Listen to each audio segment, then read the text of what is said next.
नमस्कार साथियों, एक बार फिर स्वागत है आपका हमारे चैनल में। आज हम रॉबर्ट टी कियोसाकी द्वारा लिखित 21वीं सदी का व्यवसाय नामक पुस्तक का अगला अध्याय के बारे में बात करेंगे।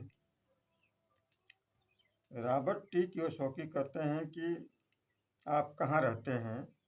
वो सवाल करते हैं कि आप कहाँ रहते हैं। सिर्फ यही महत्वपूर्ण नहीं है कि आप कितना कमाते हैं, बल्कि यह भी महत्वपूर्ण है कि आप उसे कैसे कमाते हैं। पैसा आता कहाँ से है। उन्होंने पैसा आने के 4 अलग अलग स्रोत बताए हैं और प्रत्येक के स्रोत एक दूसरे से भिन्न होता है, ऐसा उन्होंने कहा है। इस विषय पर उन्होंने कैश फ्लो क्वाड्रेंट नामक एक पुस्तक लिखी है जो बहुत महत्वपूर्ण है। और वो उसका मतलब है, कैश फ्लो क्वाड्रेंट का मतलब है कि आमदनी उत्पन्न करने वाले विभिन्न स्रोत। तो इसमें उन्होंने 4 भाग में लिखा है कि ESBI यानी कि ई जो क्वाड्रेंट है, इसमें अधिकांश लोग इस क्वाड्रेंट के भीतर ही सीखते हैं, जीते हैं, प्रेम करते हैं। इसका कार्यकारी जो दर्शन है, स्कूल जाओ, पढ़ाई करो, कोई अच्छी नौकरी करो, इसके अंदर ऐसे लोग आते हैं। और एस जो उन्होंने लिखा, एस क्वाड्रेंट का जो जो लोग स्वतंत्रता के इच्छुक होते हैं, वे इसमें आते हैं। इसमें आमदनी के ढेरों जरिए हैं इस क्वाड्रेंट में, लेकिन इस ये क्वाड्रेंट को रॉबर्ट टी कियोसाकी ने सुनहला जाल कहा है, क्योंकि जो लोग कंपनी छोड़ करके इसमें आते हैं, वो बात से छुटकारा मिलेगा ऐसा सोच कर आते हैं, लेकिन आपने सिर्फ बॉस बदला है, सही मायनों में आप अभी कर्मचारी ही हैं, ऐसा उनका मानना है रॉबर्ट टी कियोसाकी का। इसमें जीना थोड़ा मुश्किल होता है, जो एस क्वाड्रेंट है इसमें जीना थोड़ा मुश्किल होता है। हाँ, हर कोई जो है आपको छीलने की कोशिश करता है। सरकार आपको छीलती है, आपके कर्मचारी भी छीलते हैं, ग्राहक आपको चूना लगाने की कोशिश करते हैं, परिवार की आलोचना सहनी पड़ती है क्योंकि आप काम से छुट्टी कम ले पाते हैं, और अगर आपने छुट्टी ली भी तो धंधा जो है कम हो जाता है, धीमा हो जाता है। आपको अपने लिए खाली समय कम होता है और आप वास्तव में व्यवसाय के मालिक नहीं, बल्कि आपका व्यवसाय आपका मालिक बन जाता है। एस पॉइंट के लिए उन्होंने कहा है। और बी पॉइंट जो है, बी क्वाड्रेंट है, वह जगह है, उन्होंने लिखा है कि जहाँ लोग बड़ी बड़ी कंपनियां खड़ी करते हैं। एस और बी में अंतर ये होता है कि एस व्यवसाय के लिए आप काम करते हैं, तो एस व्यवसाय के लिए आप काम करते हैं, और बी जो व्यवसाय है आपके लिए काम करता है। जो बी व्यवसाय है आपके लिए काम करता है और एस व्यवसाय में आप खुद काम करते हैं। दोनों में अंतर है। जो लोग बी क्वाड्रेंट में काम करते हैं उन पर मंदी का खास असर नहीं होता है, क्योंकि अपनी आमदनी के स्रोत पर उनका पूरा नियंत्रण होता है।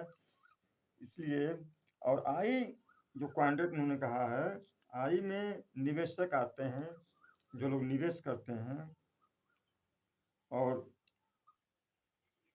उन्होंने कहा कि कोई व्यक्ति जब अपनी नौकरी के बारे में शिकायत करता है, जो कोई व्यक्ति है, बहुत से ऐसे लोग हैं, जब नौकरी के बारे में शिकायत करता है और फिर नौकरी बदल लेता है, लेकिन कुछ साल बाद फिर शिकायत करने लगता है और फिर बदलता है, फिर शिकायत करने लगता है, यानी कि ऐसे दर्जनों बातें बताती हैं कि व्यक्ति फंसा हुआ है, किसी नौकरी में नहीं, एक खास क्वाड्रेंट में चंगुल में फंसा हुआ है। वहाँ नौकरी अहमियत नहीं होती है कि नौकरी को अर्थ नहीं होता है, ऐसा वो विशेष क्वाड्रेंट के चंगुल में फंसा होता है, ऐसा कियोसाकी जी लिखते हैं। और नौकरी के इन सामान्य तंत्रों को तोड़ना, जो नौकरी है उसके सामान्य तंत्रों को तोड़ना और अपनी खुद की आमदनी का स्रोत उत्पन्न करना बहुत जरूरी है, ये उनका मानना है, क्योंकि इसके बाद ही आप आर्थिक तूफान से मुकाबला करने के सर्वश्रेष्ठ स्थिति में आते हैं। आई क्वाड्रेंट में लोग निष्क्रिय आमदनी बढ़ाने की कोशिश ज़्यादा करते हैं। 4 क्वाड्रेंट सिर्फ अलग अलग 4 अलग अलग व्यावसायिक तंत्र ही नहीं है, बल्कि 4 अलग अलग मानसिकताओं के सूचक हैं। अध्याय 4 में वो लिखते हैं कि आपके बुनियादी आर्थिक जीवन मूल्य क्या हैं। ये बहुत अहम चीज़ है। उन्होंने कहा कि आपके बुनियादी आर्थिक जीवन मूल्य क्या हैं? ई और एस को छोड़कर बी में पहुंचना सरल नहीं है। ऑथर लिखते हैं कि ई पॉइंट और एस पॉइंट को छोड़कर बी पॉइंट में पहुंचना सरल नहीं है, क्योंकि कुछ लोग कर्मचारी बने रहना कुछ लोगों को बहुत अच्छा लगता है, और तो कुछ लोग इससे नफरत करते हैं। कुछ लोग कंपनी के लिए मालिक बनना चाहते हैं लेकिन उन्हें चलाना नहीं चाहते हैं, और कुछ लोगों को निवेश से प्रेम होता है और कुछ लोगों को जोखिम नजर आता है इसमें। तो आप इन चारों पॉइंटों में अमीर या गरीब बन सकते हैं, ऐसा लिखा है उन्होंने कियोसाकी जी ने। ऐसे लोग भी हैं जो उसी पॉइंट में करोड़ों रुपए कमाए हैं, और उसी जगह पर बहुत से लोग दिवालिया भी हो गए हैं। ये समस्या इस दिवालिया भी हुए हैं। यह समझना अनिवार्य है कि किसी क्वाड्रेंट में रहने भर से आप आर्थिक सफलता सुनिश्चित नहीं होती आपकी। उन्होंने कहा कि किसी क्वाड्रेंट में आप सिर्फ रहने भर से आपकी आर्थिक सफलता सुनिश्चित नहीं होती है। हम सभी जीवन को अपने बुनियादी जीवन मूल्यों के चश्मे से देखते हैं। एक व्यक्ति जो चीज़ रोमांचक लगती है एक व्यक्ति को, हो सकता है वह किसी दूसरे को डरावनी लगती हो। एस और बी क्वाड्रेंट में छलांग लगाने के लिए आपको तकनीकी नहीं बल्कि नेतृत्व योग्यता की जरूरत होती है। असली दुनिया में ए ग्रेड वाले विद्यार्थी जो होते हैं प्रायः सी ग्रेड वाले विद्यार्थियों के लिए काम करते हैं, ये उन्होंने कहा है, और बी ग्रेड वाले सरकार के लिए काम करते हैं। बी क्वाड्रेंट के जीवन मूल्य क्या हैं? उन्होंने लिखा कि बी जो क्वाड्रेंट में काम करते हैं उनके जीवन मूल्य क्या करते हैं। हेनरी फोर्ड को बहुत लोग जानते हैं, होंगे काफ़ी लोग जानते हैं, सब लोग लगभग जानते हैं कि हेनरी फोर्ड जो थे खुद को अपने से ज़्यादा स्मार्ट लोगों से घिरे रहते थे। तो अगर आप किसी व्यवसाय के मालिक होते हैं तो आपको अपने से चतुर और अनुभवी लोगों से व्यवहार करना पड़ता है। ये बी क्वाड्रेंट के लिए बहुत ज़रूरी है। और आई क्वाड्रेंट के जीवन मूल्य क्या हैं? वो कियोसाकी जी लिखते हैं कि आई जो काम करते हैं, जो निवेशक होते हैं, उनके जीवन मूल्य कैसे होते हैं। इन्हें निवेश करना बहुत पसंद होता है। ये लोग चाहते हैं उनके बजाय उनका पैसा मेहनत करे। ऐसे लोग कई चीज़ों के निवेश करते हैं, कई चीज़ों के मालिक होते हैं, जैसे जमीन जायदाद, सोने के सिक्के, म्यूचुअल फंड वगैरह वगैरह। तो रॉबर्ट कियोसाकी कहते हैं कि हमारी शिक्षा नीति निवेश के बारे में ज़्यादा कुछ नहीं सिखाती है। जो शिक्षा नीति है निवेश के बारे में ज़्यादा कुछ नहीं सिखाती है। और वे लिखते हैं कि यदि आप अमीर बनना चाहते हैं तो आपको अपने रहने का स्थान बदलना होगा। अपने रहने का स्थान मतलब आपका घर नहीं। जो क्वाड्रेंट है इसकी बात वो कर रहे हैं, अपने जीवन मूल्यों की बात कर रहे हैं। आपको किसी नई नौकरी की जरूरत नहीं है, आपको तो बस एक नए पते की जरूरत है। ठीक है। अध्याय 5 में उन्होंने लिखा है उद्यमी की मानसिकता क्या कहती है। उस पर उन्होंने लिखा है कि उद्यमी की मानसिकता क्या है। वो लिखते हैं कि मैं पारंपरिक नौकरी छोड़कर खुद को उद्यमी बना था। वो अपनी बात करते हैं कि मैं पारंपरिक नौकरी छोड़ दिया था, खुद उद्यमी बना था। मेरे पास बिल्कुल पैसा नहीं था, मेरे व्यवसाय में निवेश करने के लिए कोई नहीं आता था। हालांकि अब मेरे पास पर्याप्त धन है। वो कहते हैं कि अब मेरे पास पर्याप्त धन है, लेकिन मैं सिर्फ पूंजी जुटाता हूँ, पूंजी पर मेरा फोकस रहता है। तो किसी भी उद्यमी के लिए उन्होंने कहा कि यह नंबर 1 काम है, पहला काम है कि हम 3 समूहों में पूंजी जुटाते हैं। तो कहते हैं कि हम 3 समूहों में पूंजी जुटाते हैं, ग्राहक, निवेशक और कर्मचारी।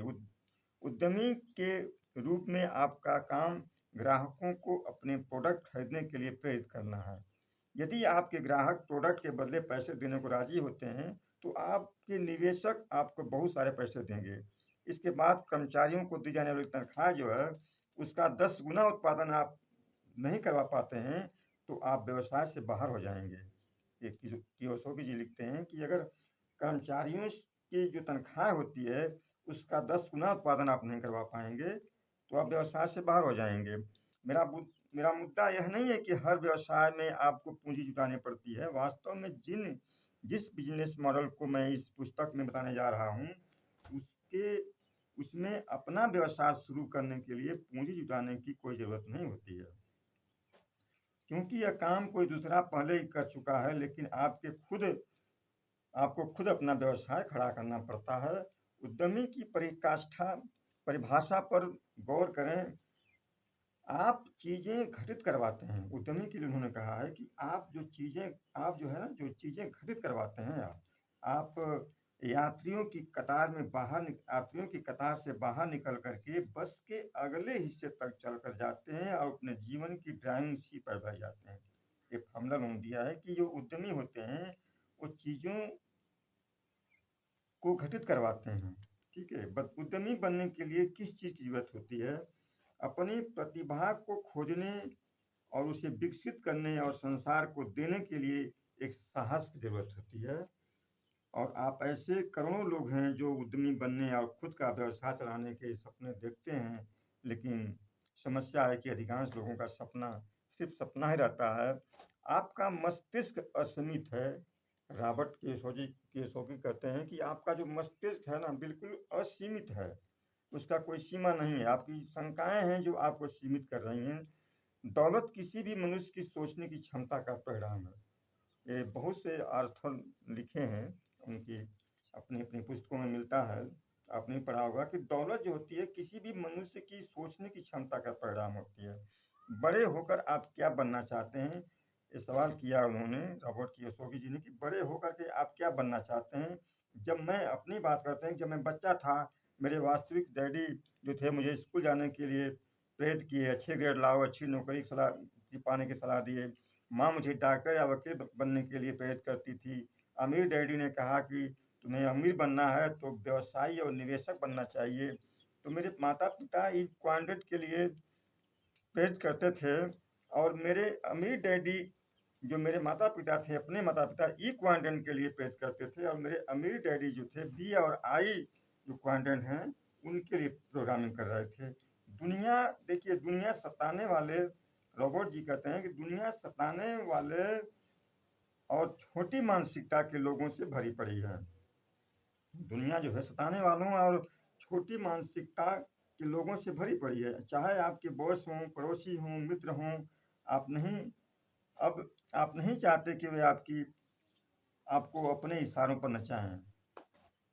आप अपने जीवन की बागडोर अपने हाथ में लेना चाहते हैं। आप इतना साहसी बनना चाहते हैं कि दूसरे लोगों के इशारे पर नाचने या काम करने की जरूरत ना रहे। रेसिंग कार वाला मस्तिष्क, ये लिखा अगले अध्याय में कि रेसिंग कार वाला मस्तिष्क।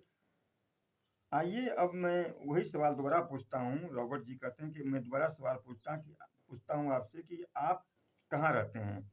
अब आप समझ गए होंगे कि एक कैश फ्लो क्वाड्रेंट को छोड़कर दूसरे कैश फ्लो क्वाड्रेंट में पहुंचने का क्या अर्थ होता है। यह भिन्न तंत्र नहीं है, यह जीवन के प्रति एक भिन्न नीति है। घोड़े पालने वाले किसी व्यक्ति को रेसिंग कार के स्टीयरिंग व्हील पर बैठा दिया जाए तो वह कार का ड्राइवर नहीं बन जाता है। इसके लिए उसे रेसिंग कार ड्राइवर की योग्यता, प्रशिक्षण और मानसिकता की जरूरत होती है। यही आपके आर्थिक जीवन के बारे में सच है। आपको उद्यमी की मानसिकता अपनाने की जरूरत है। उद्यमी चीजों को घटित करवाते हैं। इसका मतलब ये अपने अलावा किसी व्यक्ति या किसी चीज को दोष नहीं देते हैं। उद्यमी जो होते हैं 21वीं सदी के व्यवसाय की एक सुंदरता है।